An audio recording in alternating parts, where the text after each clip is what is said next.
اللہ مسبب الاسباب ہے، وہ اسباب کا پابند نہیں ہے، وہ اسباب کا محتاج نہیں ہے، اسباب اس کے محتاج ہے۔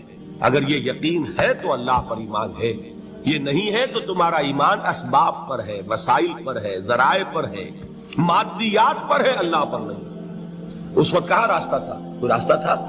سمندر ہے اور ادھر سے لشکر آ گیا ہے۔ کلا ان معی ربی سیہدین۔ اب دیکھیے ایمان کہہ دینا آسان ہے، ہوا معکم اینما کنتم، جہاں کہیں بھی تم ہوتے ہو اللہ تمہارے ساتھ ہوتا ہے، لیکن اس کا یقین قائم ہو جائے تو زمین و آسمان کا فرق واقع ہو جائے۔ یہی بات ہوئی حضور کے ساتھ۔ غار ہے، چھپے ہوئے ہیں محمد رسول اللہ اور آپ کے وہ یار غار ابو بکر صدیق رضی اللہ تعالی عنہ۔ اقبال نے حضرت ابو بکر کی شان میں چند اشعار کہے صرف، لیکن واقعہ یہ ہے کہ بھاری بھاری نظموں پر اور قصیدوں پر بھاری، طویل ترین نظمیں اور قصیدے ہوں ان پر بھاری۔ ہمتیں ابو بکر کی ہمت جو ہے، کشت ملت را جو اب جیسے بارش سے کھیتی اپجتی ہے، ابو بکر کی ہمت اور عزیمت اس امت کو اسی طرح سینچنے والی ہے۔ ثانیے اسلام و غار و بدر و قبر، وہ دوسرے تھے اسلام میں، دوسرے پہلے کون تھے؟ انا اول المومنین، حضور کی بات ہے، سب سے پہلا ایمان لانے والا میں، دوسرے ابو بکر۔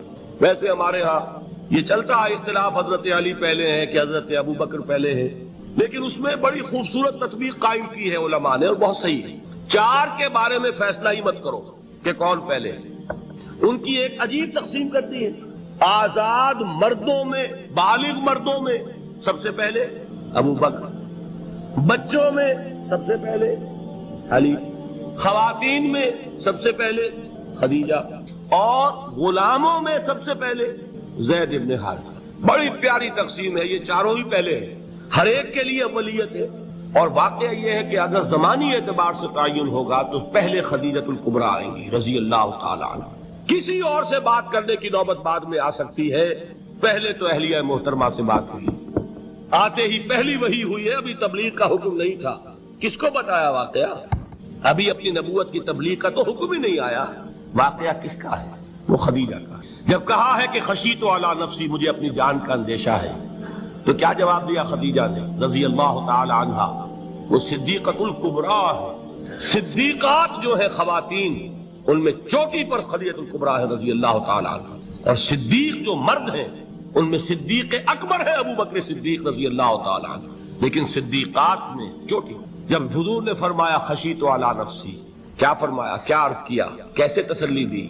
نہیں، اللہ آپ کو ضائع نہیں کرے گا، آپ غریبوں کے ہمدرد ہیں، آپ مساکین کے تکالیف رفع کرنے والے ہیں، آپ بیواؤں کی سرپرستی کرتے ہیں، آپ مسافروں کی خدمت کرتے ہیں، اللہ آپ کو ضائع نہیں کرے گا۔ یہ یقین ہے اس خاتون کے اندر۔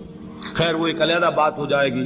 میرے دل پر حضرت خدیجہ رضی اللہ تعالیٰ عنہ کی شخصیت کا بڑا گہرا نقش ہے، جو وہ کوئی اور ہی وقت اور موقع ہوا تو بیان ہوگا۔ بہرحال اقبال نے ایک مصرے میں جو چار اولیتیں جمع کر دی ہیں، ہمتیں او کشت امت را چو ابر، ثانی اسلام و غار و بدر و قبر۔ اسلام میں حضور کے بعد پہلے کون؟ ابو بکر۔ غار میں حضور کے ساتھ کون؟ ابو بکر۔ بدر کی رات اللہ کا رسول سر بسجود، وہ جھاڑ، وہ گھاس پھوس کی جو جھوپڑی بنائی گئی تھی، اور وہاں تلوار ننگی لے کر پہرا دینے والا کون؟ ابو بکر۔ اور اس حجرہ عائشہ میں محمد کے بعد سب سے پہلے دفن ہونے والا کون؟ ابو بکر رضی اللہ تعالی عنہ صلی اللہ علیہ وسلم۔ وہ جو معاملہ میں سنا رہا تھا غار ثور کا، حضرت ابو بکر بھی حضور کے خیال سے لرز گئے ہیں۔ آپ کو یاد ہوگا کہ جا کر پہلے تمام جتنے سوراخ تھے انہیں بند کیا، ایک سوراخ رہ گیا تھا جس کو بند کرنے کے لیے کوئی کپڑا نہیں تھا، وہاں اپنی ایڑی رکھی ہے، تب کہا ہے حضور سے تشریف لائیے، اور اپنے زانو پر حضور کو لٹایا ہے، اور وہاں کسی موذی جانور نے کاٹا ہے، حضور کی آنکھ لگ گئی تھی، اس وقت اس بل کے اندر جو بھی بچھو ہے کیا ہے واللہ عالم، اس نے کاٹا ہے، اس کی تکلیف کی وجہ سے ابو بکر کی آنکھوں سے آنسو ٹپک گئے، حضور کے چہرے مبارک پر پڑے ہیں، تو حضور جاگے ہیں، معاملہ کیا ہے؟ ایڑی نہیں ہٹائی وہاں سے، مبادا وہ جانور وہاں سے نکل کر محمد الرسول اللہ کو کوئی گزن پہنچا دے، ابو بکر کی ایڑی ہے، جس طرح چاہے کھا لے، ختم کر دے، جان نکل جائے تب کوئی آنچ آئے محمد پر تو آئے، لیکن جیتے جی نہیں۔ وہ ہے ابو بکر۔ حضور کے خیال سے اس وقت حضور نے پھر اپنا لعاب دہن لگایا ہے اور اس سے پھر آپ کی تکلیف ختم ہوئی۔ جیسے خیبر میں حضرت علی کی آنکھ دکھ رہی تھی، اس کو جو شفا حاصل ہوئی ہے وہ بھی حضور کے لعاب دہن سے ہوئی۔ تو بہرحال اس وقت انہوں نے کہا ہے کہ اے نبی یا رسول اللہ، اگر اس وقت ان میں سے کسی نے غیر ارادی طور پر بھی اپنے قدموں کی طرف جھانک لیا تو پکڑے جائے گا۔ کیا جواب تھا اللہ کے رسول کا؟ لا تحزن ان اللہ معنا، اللہ ہمارے ساتھ سے کیوں گھبراتے ہو ابو بکر؟ یہ ہے ایمان باللہ، میرا مالک اللہ، میرا رازق اللہ، میرا محافظ اللہ، میرا مددگار اللہ، میرا پشت پناہ اللہ، میرا دوست اللہ۔ یہ دوستی ہے اللہ کی جو لب لباب ہے، حاصل ہے ایمان کا، اسی کا نام ولایت ہے۔ اولیاء اللہ کے سروں پر سینگ نہیں ہوتے، جس کے دل میں ایمان راسخ ہو چکا ہو وہی اللہ کا ولی ہے، جسے اللہ پر یقین ہو چکا ہے وہی اللہ کا ولی ہے، جسے یقین ہے اللہ میرے ساتھ ہے، میرا مددگار، میرا پشت پناہ، میرا ساتھی، میرا دوست، میرا محبوب، میرا محب۔ اللہ اہل ایمان سے محبت کرتا ہے۔ واللہ یحب الصادقین، ان اللہ یحب الذین یقاتلون فی سبیلہ صفا کانہم بنیان مرصوص۔ اللہ محبت کرنے والا، اہل ایمان محبوب، اور اہل ایمان محبت کرنے والے اللہ محبوب۔ والذین آمنوا اشد حبا للہ۔ آپ تصور کیجئے جسے یہ رشتہ ایمان یا رشتہ ولایت حاصل ہو جائے، الا ان اولیاء اللہ لا خوف علیہم ولا هم یحزنون، آگاہ ہو جاؤ، اللہ کے دوستوں کے لیے نہ کوئی خوف ہے نہ کوئی حزن ہے۔ اور میں بیان کر چکا تھا، خوف اور حزن کے خاتمے ہی کا نام امن ہے۔ زوال خوف، زوال حزن۔ یہ خوف اور حزن کیوں آتے ہیں بار بار؟ اللہ تخافوا ولا تحزنوا، دونوں آ گئے۔ الا ان اولیاء اللہ لا خوف علیہم ولا هم یحزنون، پھر وہی دو۔ وہ کیوں ہے؟ خوف ہوتا ہے کسی مستقبل کی بات کا، یہ نہ ہو جائے، وہ نہ ہو جائے، یہ نقصان نہ پہنچ جائے، یہ تکلیف نہ ہو، یہ غضب نہ آ جائے، خوف ہے مستقبل سے۔ حزن ہے یہ کیوں ہوا، یہ نہیں ہونا چاہیے تھا، یہ میرا فلاں چیز میرے ہاتھ سے جاتی رہی ہے، فلاں موقع نکل گیا، اب بیٹھے ہوئے ہیں اندر ہی اندر کڑ رہے ہیں، صدمہ ہے اور رنج ہے۔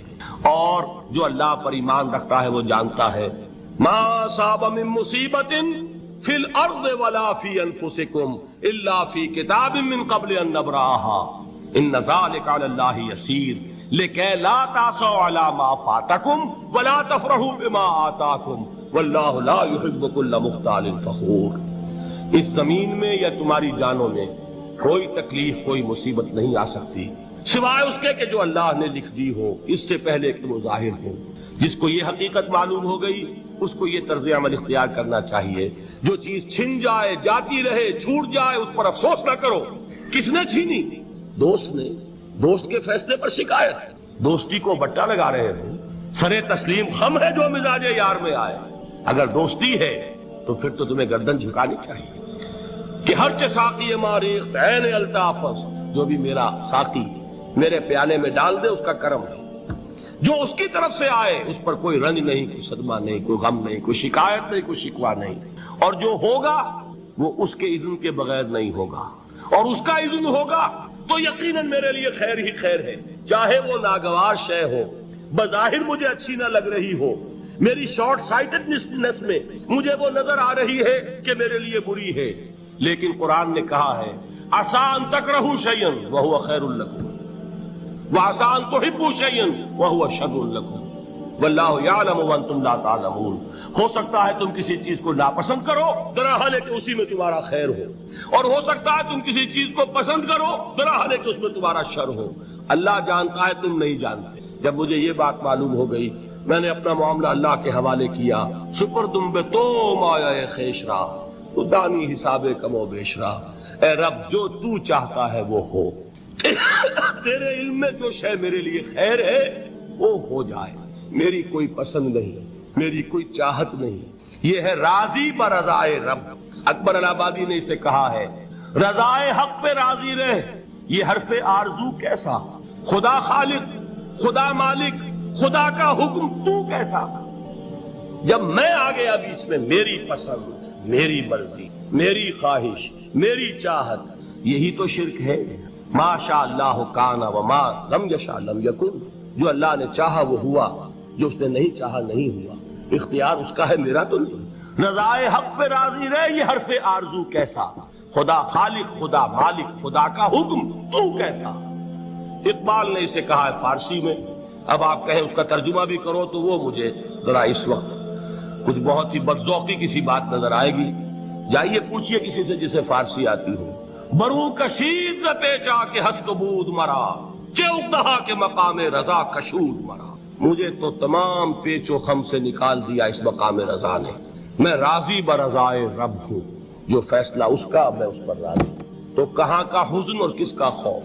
یہی زوال حزن اور زوال خوف، یہی ہے امن، یہ نتیجہ ہے ایمان کا۔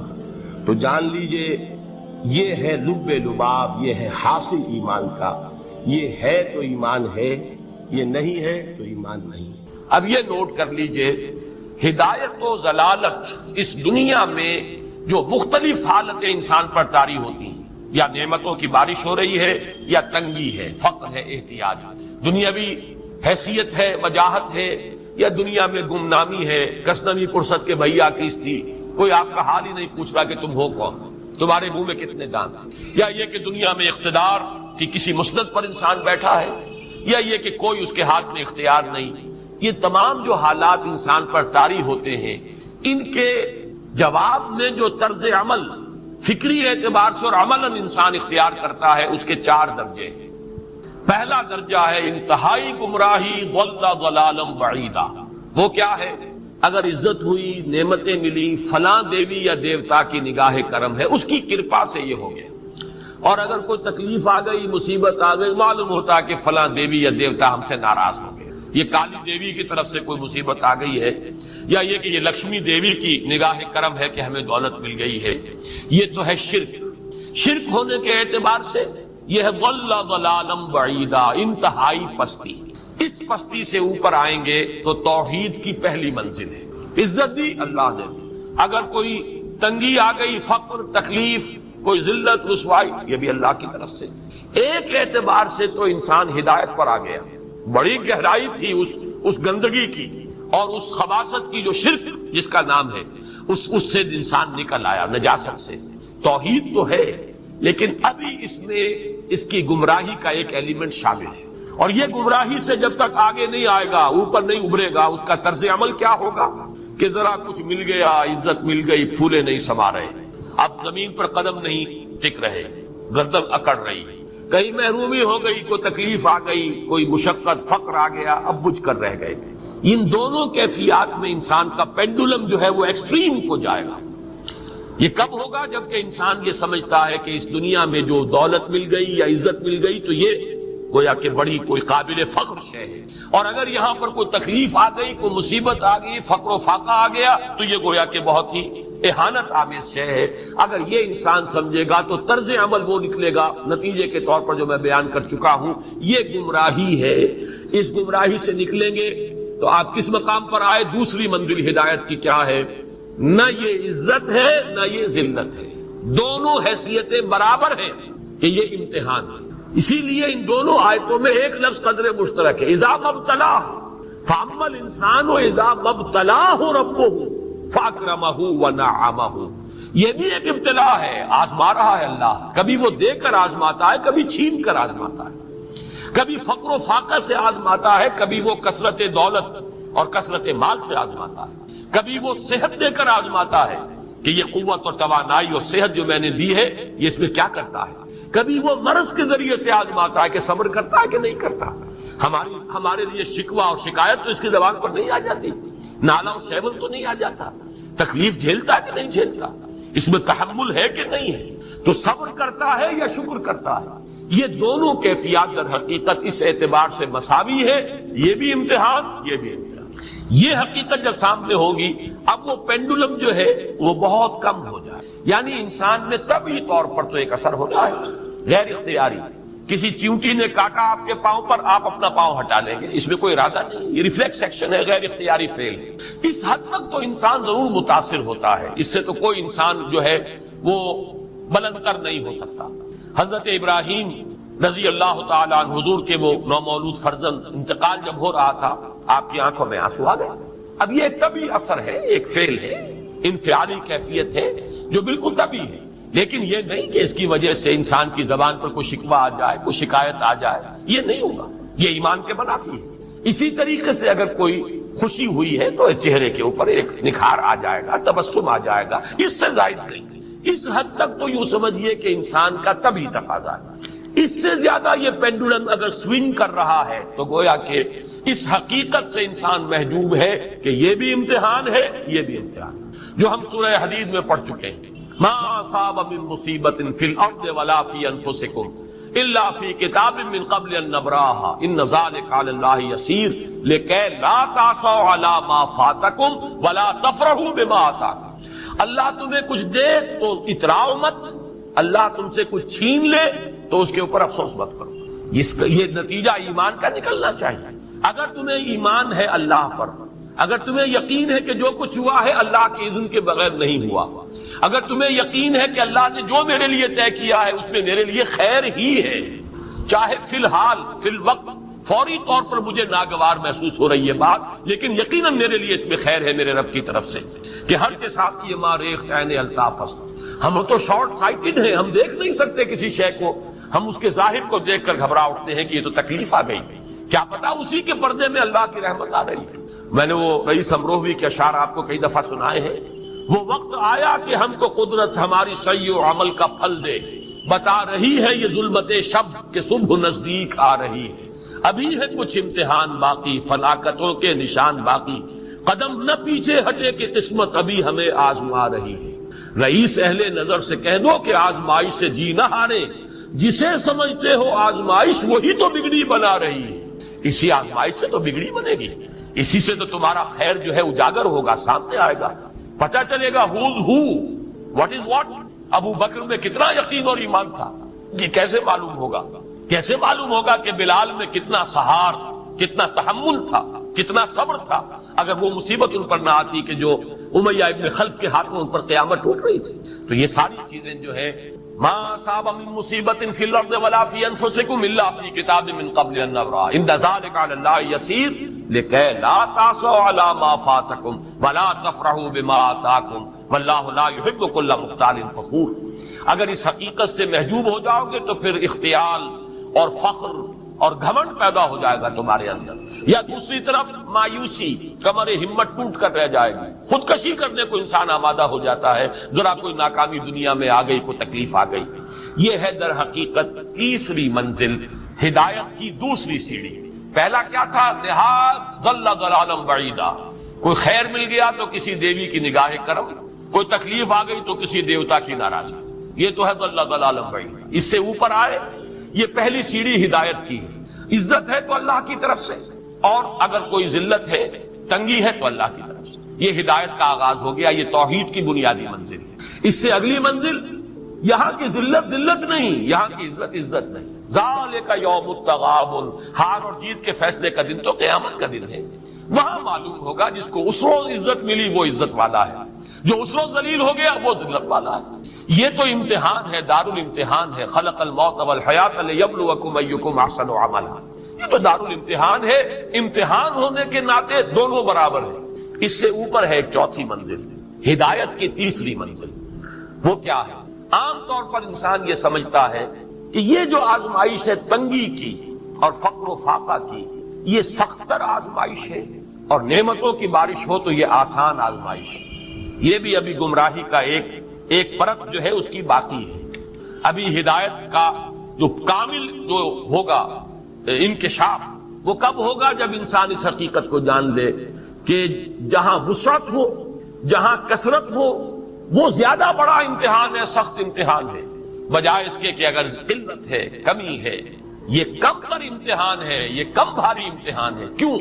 کہ اگر آپ کے پاس کثرت ہے، آپ کے اندر غفلت پیدا ہو جائے گی۔ کثرت کا لازمی نتیجہ غفلت ہے، کہ تقدیر کے جو عام عقیدے میں ہم تقدیر کہتے ہیں. ایک پہلو ہے ما اصاب علی الانسان، جو کچھ انسان پر آتا ہے مصیبت، جیسے ابھی آیت میں نے پڑھی ما اصاب من مصیبت فی الارض ولا فی، ہم ہر وقت صدمے ہیں، کوئی تکلیف آ گئی، کوئی بیماری آ گئی، کوئی حادثہ، کوئی بچہ فوت ہو گیا، کوئی اسیر فوت ہو، حوادث. تو جو بھی کچھ پیش آتا ہے وہ علم خداوندی میں ہمیشہ سے تھا. یہی وجہ ہے کہ ایک اور حدیث ہے ابن الدیلمی، لمبی حدیث، لیکن اس کے اندر جو آخری ٹکڑا ہے وَتَعْلَمَ، یعنی انسان کے نجات کے لیے لازم کی یہ بات بھی تم جان لو، انما اصابک لم یکن لیخطئک وانما اخطاک لم یکن لیصیبک ولو مت علی غیر ھذا، اگر تم اس کے سوا کسی صورت پر ہوگے تو جہنم میں داخل ہو جاؤ گے. دخل یہ جان لو کہ جو چیز تم پر آئی وہ آنی ہی آنی تھی. دیکھیے ہوتا کیا ہے، کاش کہ میں اگر یوں کر لیتا تو یہی ایمان بالقدر. جو ہوا ہے وہ اللہ تعالیٰ کے ہاں تو پہلے سے طے تھا، ہونا ہی تھا، تمہاری کوئی تدبیر. کاش کہ میں اس وقت یہ لا، اسی لیے ایک حدیث میں الفاظ آئے ان کلمۃ لا تفتح عمل الشیطان، اس لا سے کاش اس سے شیطانی عمل شروع ہو جاتا، کاش کہ یہ ہو جاتا، کاش میں یہ نہ کرتا، کاش کہ ہو جاتا. تعلم انما اصابک لم یکن لیخطئک، تو جان لے اس بات کو کہ جو چیز تم پر آئی ہے وہ ہرگز ٹلنے والی نہیں تھی. کوئی تدبیر تم کر لیتے، کوئی کسی وقت کوئی ہیلا کر لیتے، کوئی تم قدم اٹھا لیتے، کچھ بھی کر لیتے، وہ تو آنی ہی آنی. وما انما اخطاک، جو چیز تم سے چھوٹ گئی، رہ گئی، نہیں ملی. ایک ویکینسی ایڈورٹائز ہوئی تھی، آپ نے درخواست دی، آپ کو نہیں ملی، اب آپ ہو کاش کہ میں نے فلاں سے سفارش کرا دی ہو، بس گئے. جو چیز چھوٹ گئی وہ چھوٹ جانی ہی تھی. اس میں قطعاً جو ہے کوئی شکل، کوئی تدبیر، کوئی سفارش، کسی طرح کا کوئی بھی ہیلا، کوئی جو ہے اس میں کارگر تھا. لم یکن لیصیبک ومت علی غیر ذلک، اگر تو اس کے سوا کسی کیفیت پر تیری موت واقع ہوئی، اگر یہ یقین نہیں ہے، یہ ہے تقدیر کا وہ مفہوم، اس کا تعلق ہے علی ما اصاب الانسان، جو انسان کے اوپر وارد ہو رہا ہے. کیا ہے کہ جو ہوا ہے وہ تو ہونا ہے، اس میں کسی شک کو اللہ تعالیٰ کا فیصلہ. البتہ در حقیقت ایک دوسرا پہلو ہے ما یفعل الانسان، وہ جو انسان کرتا ہے. یہاں آ کر یہ تقدیر کا مسئلہ بہت ٹیڑھا. آیا میرے اندر کوئی اختیار بھی ہے کہ do I have any free choice, یا ہر شخص پہلے سے طے ہے؟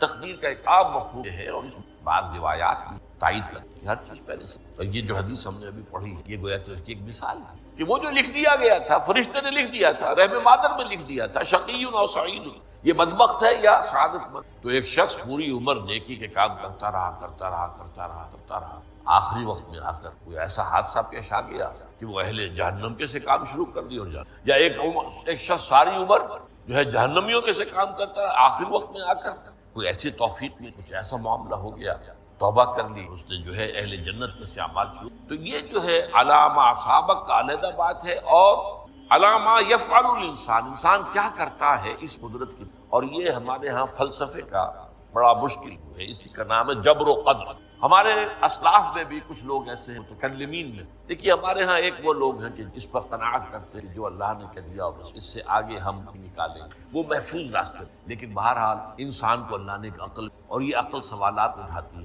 اور جو زیادہ ذہین انسان ہوتے ہیں ان کی یہ مصیبت زیادہ ہوتی ہے، لہٰذا وہ تو سوچتے ہیں، غور و فکر بات سمجھ. اس میں اب ہمارے ہاں دو طبقے ہوئے، جبریہ قدریہ.